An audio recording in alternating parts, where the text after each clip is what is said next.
Salut à tous et bienvenue dans cette nouvelle vidéo de discussion en voiture, nouveau vlog forestier ce coup-ci, dans lequel nous allons parler association. Avoir un associé sur sa boîte, cela peut être à la fois une très grande force comme une très grande faiblesse. J'avais décidé d'intituler cette vidéo au début l'association l'arme à double tranchant.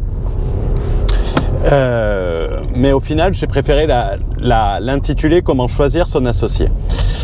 Mais dans cette vidéo, dans ce vlog, j'ai envie de t'expliquer comment choisir son associé et comment je vais pouvoir t'expliquer cela. Je vais t'expliquer cela avec deux cas concrets d'associations que j'ai moi-même menées qui se sont avérés tous les deux être des échecs cuisants, et je vais t'expliquer ce que j'ai pu en tirer et pourquoi même aujourd'hui j'aimerais toujours être associé malgré deux associations et deux échecs.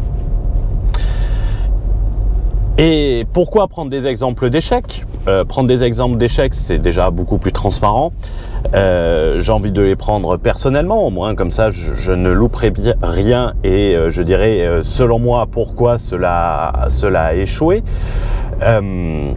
Et en fait, faire cette vidéo en forêt, j'en prendrai une anecdote à la fin, donc assure-toi de bien rester jusqu'à la fin et surtout reste bien jusqu'à la fin si tu es dans le business, si tu veux lancer un business ou même si tu veux développer ton business.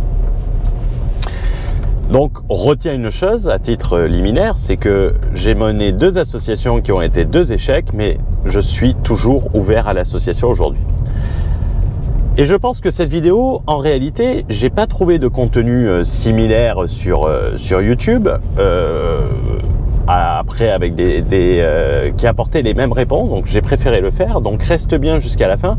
N'hésite pas à partager cette vidéo, que ce soit sur des Telegram, sur des Facebook d'entrepreneurs. Je pense que cela pourra aider beaucoup de personnes et t'aider également.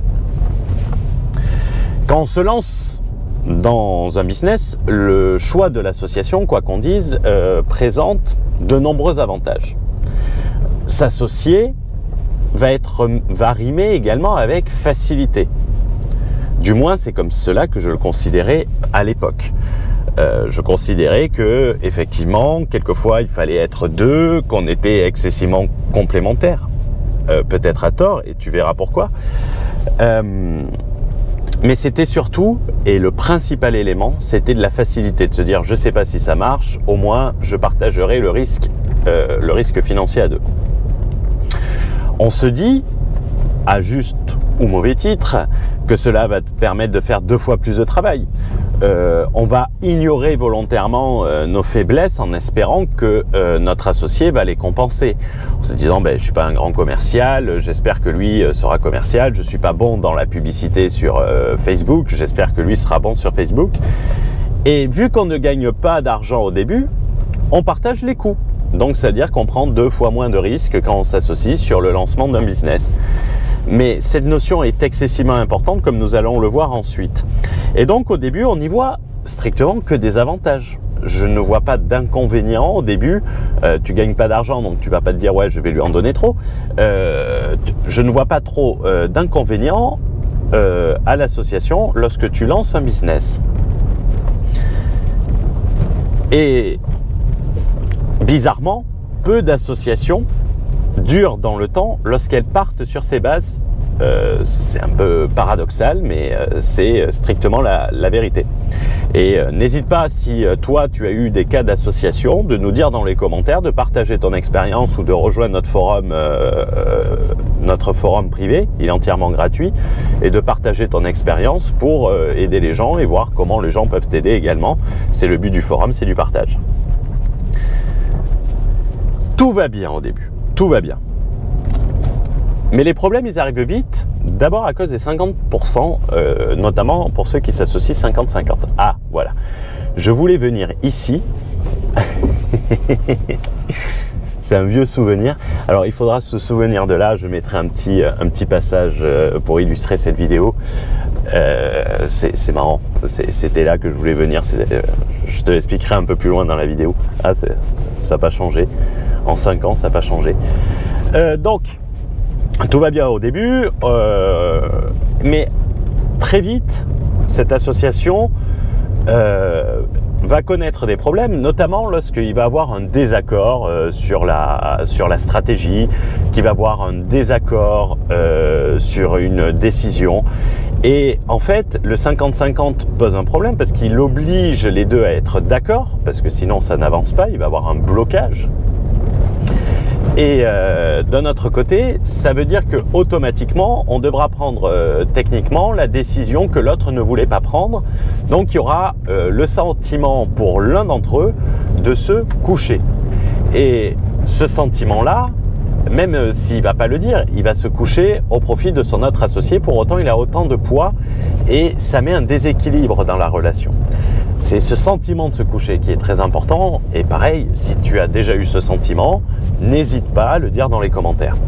Et quand les problèmes vont commencer également à arriver, c'est généralement quand l'argent va commencer à rentrer, que les pépettes vont rentrer sur le compte bancaire.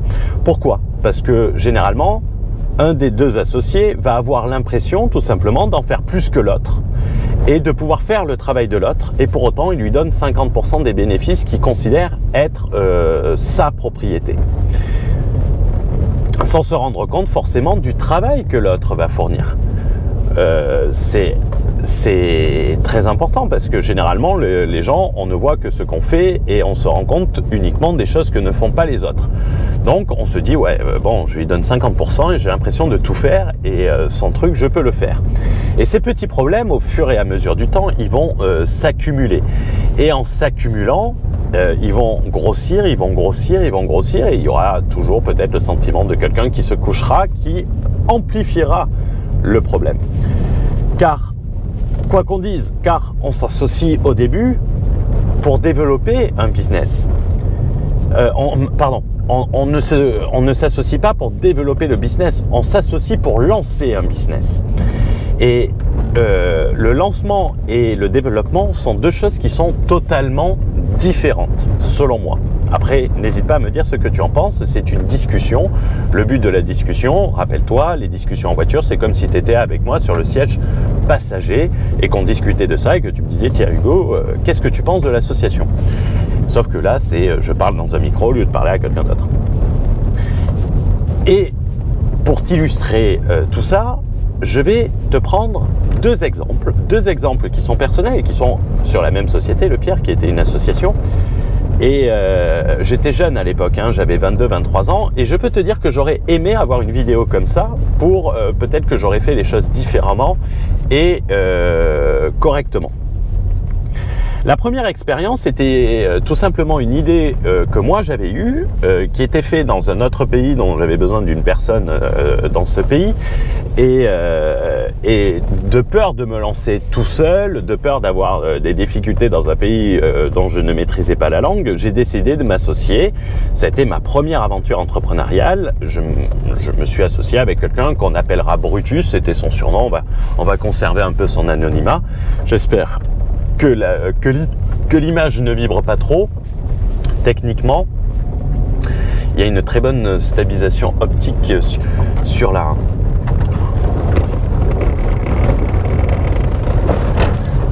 Ah, c'est pas mal, c'est joueur. La première expérience, donc oui, je l'ai lancé. On va éviter de rouler trop vite pour éviter. Sinon, s'il y a des cailloux, on va passer dans l'autre sens. Ça sera plus pratique parce que sinon, on va se faire chier. Ça va être désagréable pour la vidéo.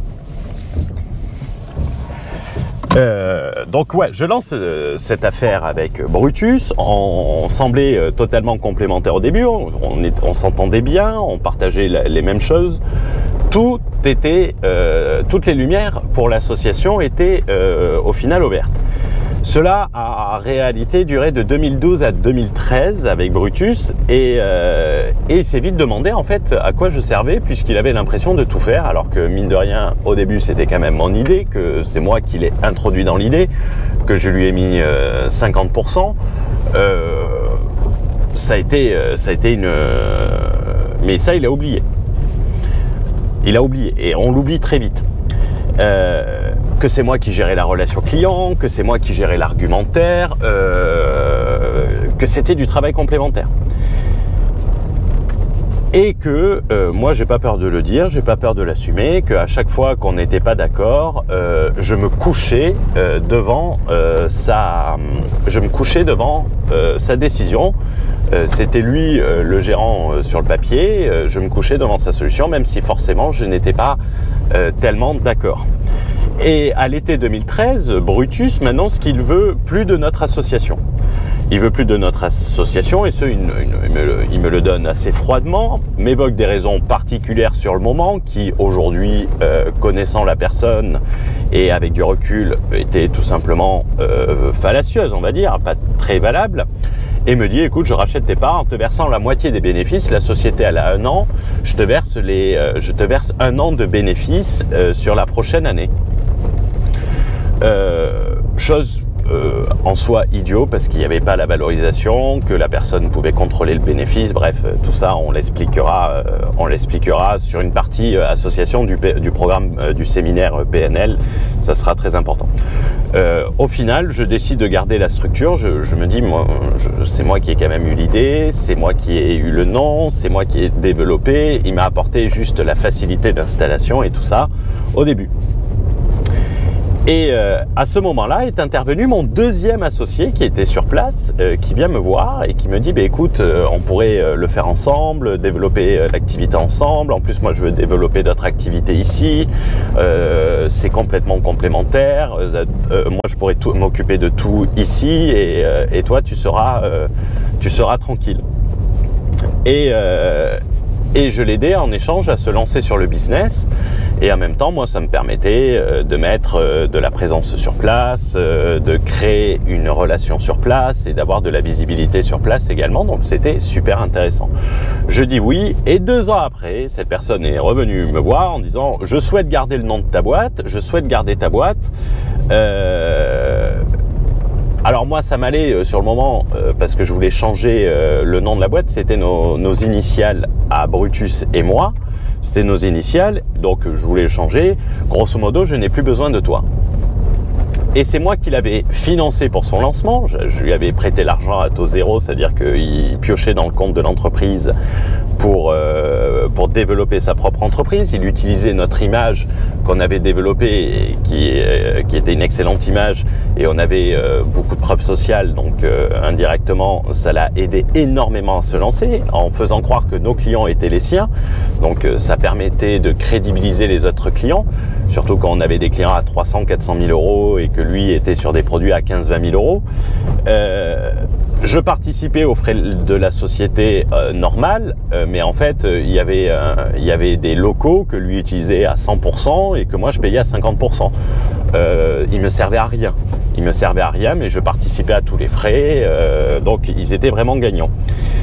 Quand ils sont partis, je n'ai rien eu en retour. Je n'ai même pas eu un retour à une bonne bouffe. Ils m'ont annoncé ça comme ça. Je n'ai même pas été invité à son mariage qui a eu lieu l'année dernière. Tu connais l'expression, fais du bien à un chien, il te chiera dans la main. Donc, pourquoi je l'avais fait? Et pourquoi je l'avais fait? Parce que à l'époque, pareil, c'était par facilité. C'était dans un autre pays. Moi, j'étais en train de faire mes études. C'était vraiment par facilité et par praticité. Un employé sans avoir à le payer. Et ça, c'est terrible quand on s'associe. Et tu vas comprendre pourquoi. Comment je le referais aujourd'hui sur ce cas? Par exemple, écoute, je t'aide, je lance mon business et tout ça. Je vais faire, écoute, tu vas créer ta boîte déjà, parce que tu n'as pas à être hébergé sur ma boîte, surtout si tu n'y connais rien. Je vais prendre 25% des parts de ta société. C'est 25% de zéro au début, donc c'est de la chance. Et je vais te mettre à disposition le savoir, je vais te mettre à disposition l'expertise. En France, vous pouvez valoriser les apports, ce qu'on appelle des apports en industrie. C'est excessivement compliqué, mais ça peut se faire. Donc le truc, les apports en industrie, ça permet justement ça, c'est d'échanger ta compétence contre des parts sociales. Je vais te dire, si j'avais fait ça aujourd'hui, j'aurais des dividendes annuels qui tomberaient, j'aurais une rente, un revenu passif, parce que ça aurait été un investissement et qu'aujourd'hui, oui, ça me rapporterait pas mal d'argent, parce que compte tenu de ces résultats, je pense que j'aurais aux alentours, avec 25%, aux alentours entre 50 et 100 000 euros. J'aurais pu lui revendre mes parts, ça m'aurait fait un exit. Mais j'ai laissé le personnel, j'ai laissé l'émotion. Et si tu regardes sur notre autre chaîne, je te mettrai un lien un peu plus haut. J'avais dit, retire l'émotion de l'équation en matière d'expatriation, en matière de tout ça. J'avais fait cela aussi pour des raisons personnelles. Le deuxième associé, c'était le petit frère que tout le monde prenait pour un con. Les parents lui faisaient pas confiance. Moi, je suis également le petit dernier. Donc, automatiquement,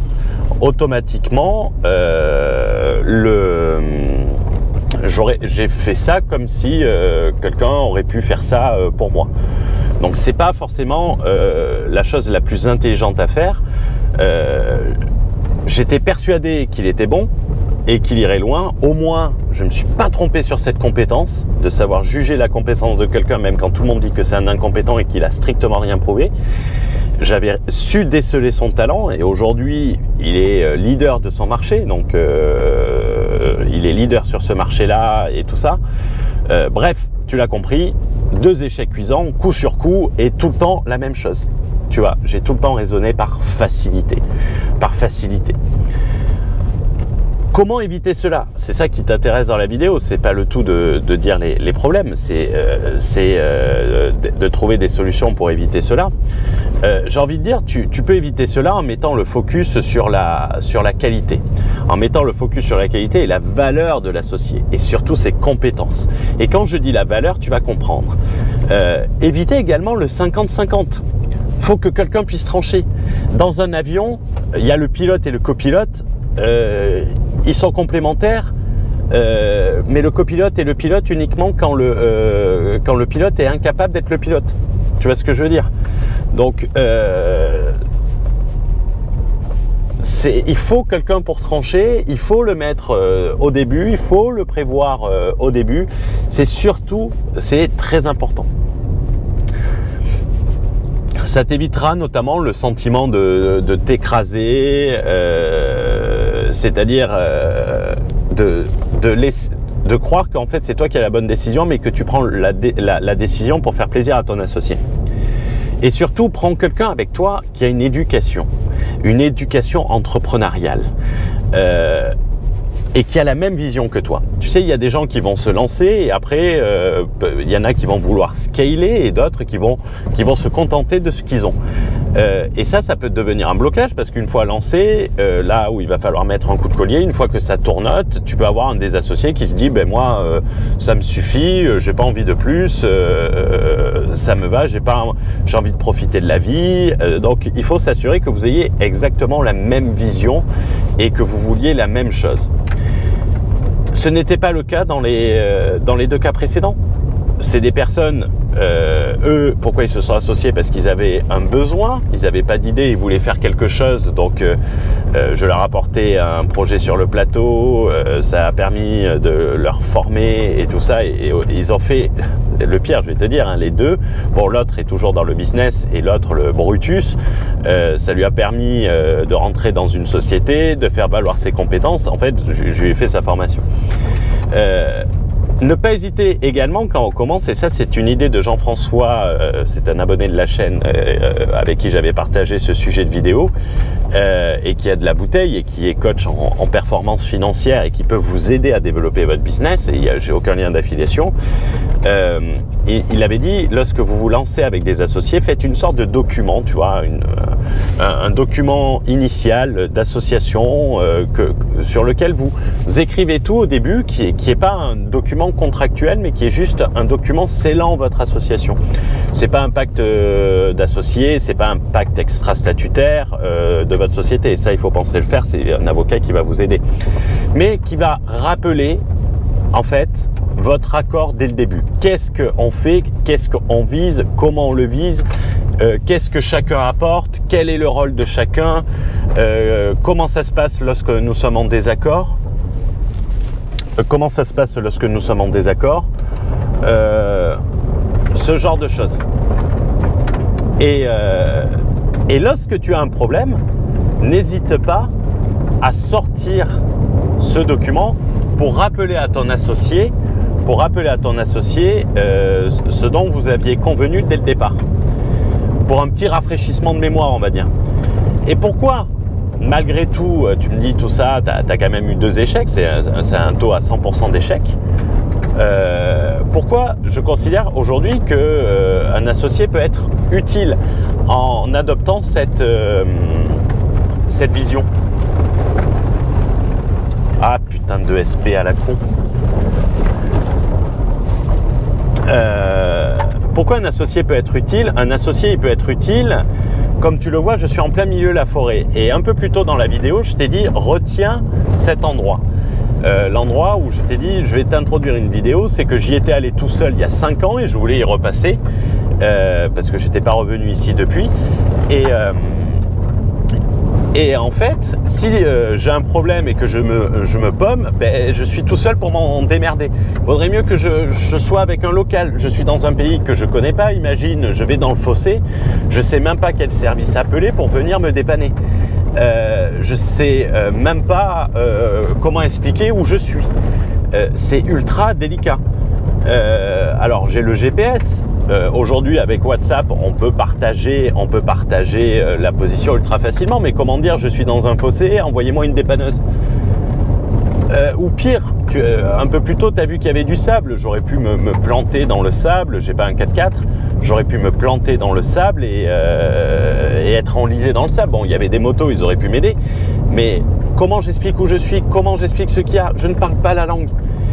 Et en réalité, comme je le dis, là où je me trouve, en 2017, et je te mettrai l'extrait vidéo et tu reconnaîtras, ça n'a pas beaucoup changé, ça n'a pas beaucoup changé en 5 ans. J'étais venu faire pareil, un truc, j'étais venu me promener et j'avais fait le con à l'époque. Oh bah je fais toujours le con. J'avais tapé un frein à main, là je peux pas faire des freins à main, il y a un ESP et le frein à main est électrique, donc on peut pas le faire pour les fans de tuning aberrant, pour reprendre les termes de GMK. Et j'avais fait un frein à main et j'avais fini dans un tas de sable et je pouvais pas m'en sortir. J'étais enlisé et j'avais un avion le soir. Je savais pas où j'étais, je savais pas comment l'expliquer. À l'époque, tu sais, le roaming valait ultra cher et était ultra lent. Donc tu pouvais pas savoir exactement où tu étais. Bref, c'est pas non plus l'Amazon, mais tu vois, là j'ai voulu faire un demi-tour, je sais pas où je vais arriver et peut-être que je vais revenir sur mes traces. J'ai l'impression qu'à gauche, c'était là où j'étais. Mais tu as compris ce que je voulais dire. Et ça, c'est le plus important sur l'association. Sur un terrain inconnu, comme par exemple, moi, dans mon cas, l'immobilier est un terrain inconnu. J'ai tout intérêt à m'associer avec quelqu'un qui est un expert, qui est sur place, qui va connaître le marché. Autant s'associer avec quelqu'un qui a de l'expérience. Et il vaut mieux avoir 50% d'un truc qui marche et qui gagne de l'argent qu'avoir 100% d'un truc qui gagne strictement rien. Je vais me mettre... Conclusion, parce qu'il n'est de bonne compagnie qui ne se quitte, il n'est de si bonne compagnie qui ne se quitte. Il est beau son chien.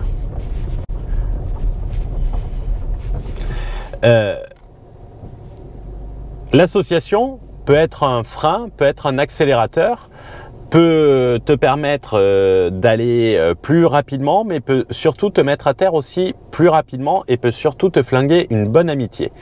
En te flinguant une bonne amitié, tu vas perdre ton business et tu vas perdre une amitié. Au-delà de ça, retiens bien que si tu choisis un associé, le choisis pas parce que c'est un pote. Choisis-le parce que il a une compétence, qu'il a la même vision que toi et qu'il a la même éducation que toi. Et dis-toi, demande-toi également, lorsque tu t'associes, est-ce que le mec à qui tu vas donner 50%, tu peux pas avoir un freelance, un employé sur 5euros.com qui te ferait le même travail, peut-être mieux et pour beaucoup moins cher. Même si au début, ton associé te coûte rien. Mais après, ton associé te coûte beaucoup d'argent. Donc toujours pensez, imaginez-vous lorsque vous vous associez, si demain ta société gagne 100 000 euros, est-ce que le mec qui fait le service client, tu as toujours envie de lui donner 50 000 euros? Au début, ça va, mais projetez-vous ensuite. projetez-vous ensuite et dites-vous, si demain je gagne 100 000 euros, est-ce que j'aurai toujours envie de donner autant d'argent à cette personne pour ce qu'il fait?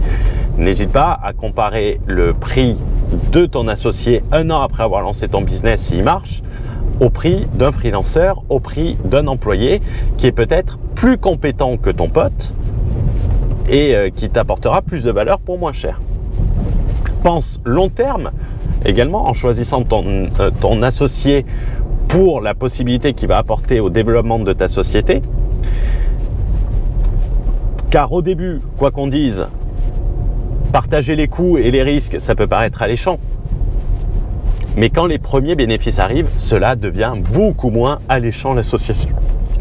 Je te souhaite une excellente journée, une excellente soirée. Je ne sais pas quand tu regarderas cette vidéo. N'hésite pas à partager ce contenu sur tes réseaux sociaux pour aider les entrepreneurs autour de toi, les gens qui te parlent d'associations. Mets-nous un pouce, ça nous aide pour le référencement. N'hésite pas à t'abonner également à la chaîne pour plus de contenu business comme celui-ci. On va reprendre les contenus non vlog en septembre, donc dans un mois, avec pas mal de valeurs, surtout sur le financement et tout ça, où on va rentrer plus dans le détail. N'hésite pas à partager ça sur tes réseaux sociaux. Cela pourra s'avérer utile à de nombreux entrepreneurs. Je te souhaite une bonne journée, une bonne soirée. N'oublie pas le pouce, n'oublie pas de t'abonner et on se retrouve dans une prochaine vidéo. Ciao, ciao!